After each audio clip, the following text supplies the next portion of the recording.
کچھ کیسز ایسے ہوتے ہیں کہ وہ آپ کے ذہن پہ نقش ہو جاتے ہیں. برائے مہربانی گھر میں ملازم رکھنے سے پہلے اس کا پورا بیک گراؤنڈ چیک کریں, اس کا شناختی کارڈ لیں اور یہ بھی انشور کریں کہ وہ اصل شناختی کارڈ ہو. جن جن گھروں میں ملازم رہا اس میں اس کا طریقہ کار وہی سیم تھا. ہر گھر نے عزت کے خوف کی وجہ سے یہ کیس رپورٹ نہیں کیے تھے. وہ راتوں کو اٹھ کے چیخنا شروع کر دیتی تھی کہ ماما مجھے بچا لو, وہ پھر آ رہا ہے. سر 32 سال نوکری اگر ہم کیلکولیٹ کریں 1993 اور 2026 اور بتاشا ایس ایچ او شپ, ڈی ایس پی کی جاب, پھر ایس پی بطور ایس پی, بہت سے آپ نے کارنامے سر انجام دیے, بہت سی تفتیشیں کیں. کوئی ایسی تفتیش ناظرین کو سنائیں, کوئی ایسا واقعہ سنائیں جس سے آپ نے بھی آپ کو لگا ہو کہ نہیں یار یہ واقعہ جو تھا اتنا عجیب تھا اور اس میں کچھ ایسا ہوا جس سے آپ کو بھی فیل ہوا ہو, تکلیف فیل ہوئی ہو, اور جس سے آپ ناظرین کو سنائیں. خان صاحب, یوں تو اس ڈپارٹمنٹ میں آپ ہر روز ایک نیا کیس دیکھتے ہیں, نئی تفتیشیں دیکھتے ہیں, اور ہر کیس دوسرے کیس سے مختلف ہوتا ہے. کچھ کیسز ایسے ہوتے ہیں کہ وہ آپ کے ذہن پہ نقش ہو جاتے ہیں. سی سی ڈی سے پہلے ڈپارٹمنٹ ہمارا تھا او سی یو, آرگنائز کرائم یونٹ. اس کا ایک واقعہ, ہمارے او سی یو کے بہت سینئر آفیسر تھے, تو ان کے پاس ایک بڑے سینئر سرکاری افسر, حاضر سرکاری افسر آئے ادھر لاہور میں. تو انہوں نے کہا کہ جی میں سر آپ سے کوئی علیحدگی میں بات کرنا چاہتا ہوں, تو تخلیہ میں بات کرنا چاہتا ہوں. تو سر نے ان کو کہا کہ جی اوکے, باقی لوگوں کو کہا کہ جی آپ انتظار کریں. اب اس کے بعد وہ سینئر آفیسر وہ گئے اور دروازے کو کنڈی لگا دی اور دھاڑے مار مار کر رونے لگے. اچھا.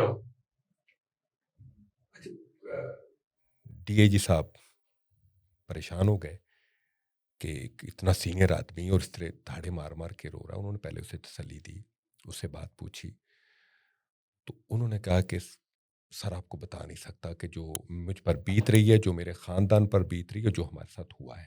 انہوں نے کہا کہ جی بتائیں تو صحیح ہوا کیا ہے. انہوں نے کہا جی میری بچی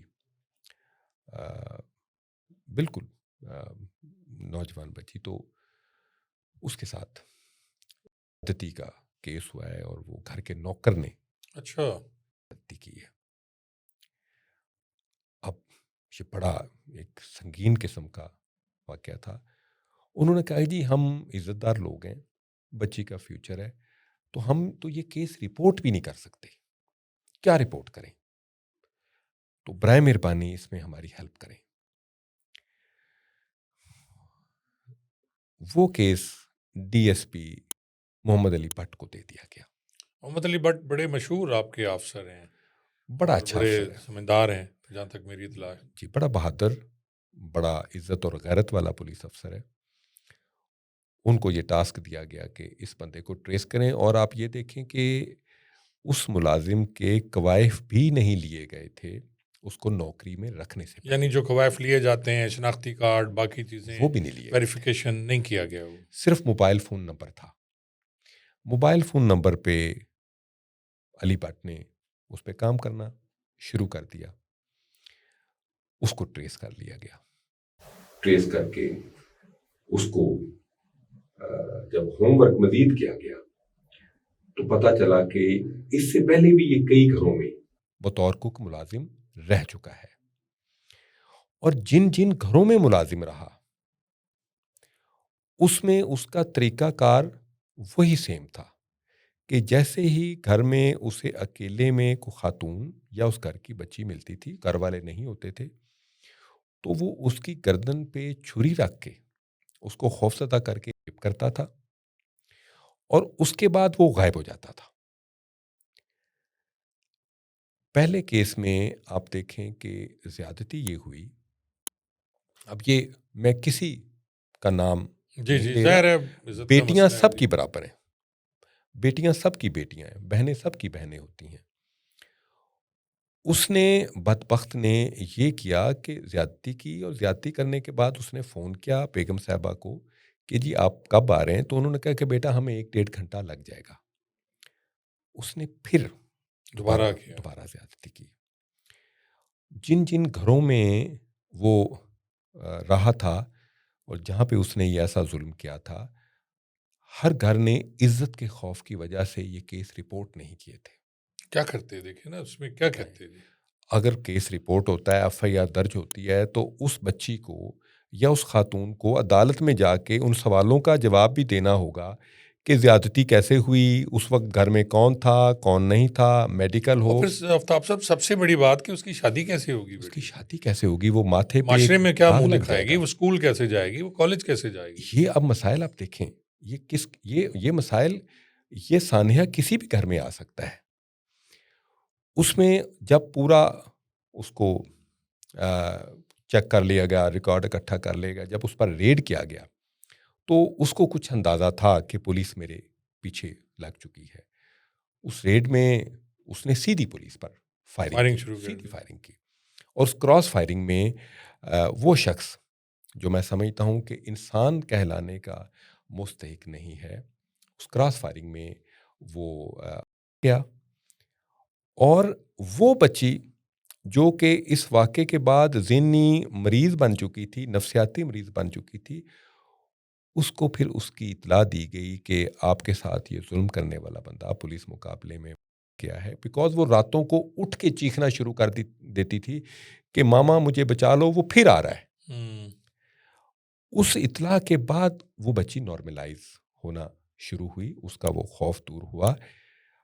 آپ یہ دیکھیں کہ ان بے شمار بچیوں کو، ان خواتین کو انصاف دلانے میں محکمہ پولیس نے ہی اپنا کردار ادا کیا. ہماری کوشش تھی کہ وہ زندہ گرفتار ہو تاکہ اس کو اپنے جرائم کا کورٹ کے سامنے وہ جواب دہ ہو، لیکن ہماری پوری کوشش کے باوجود وہ سروائیو نہیں کر سکا.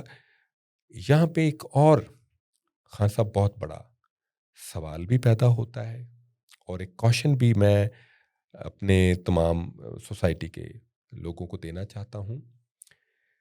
آپ کا ملازم آپ کے گھر کا فرد بن جاتا ہے. آپ کا کک ہے، وہ آپ کو کھانا بنا کے کھلا رہا ہے، بھائی وہ کچھ بھی ڈال سکتا ہے. برائے مہربانی گھر میں ملازم رکھنے سے پہلے اس کا پورا بیک گراؤنڈ چیک کریں، اس کا شناختی کارڈ لیں، اور یہ بھی انشور کریں کہ وہ اصل شناختی کارڈ ہو.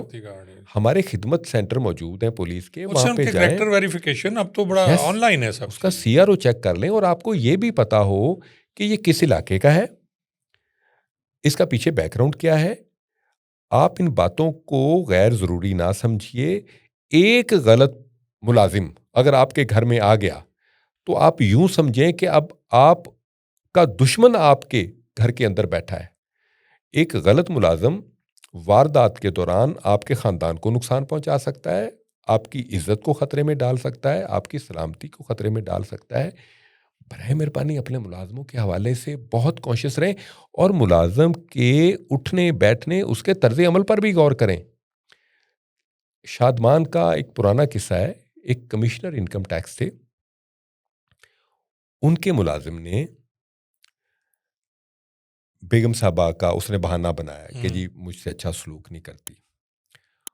اس نے خاندان کے اس خاتون کو اور فیملی کے افراد کو زندہ دیا. اچھا، شادمان میں اس ڈرائیور نے. اور وہ اب دیکھیں، اب اس کے بعد آپ جو مرضی اس کے ساتھ کر لیں. اس نے تو کر دیا نا، اس نے تو کر دیا.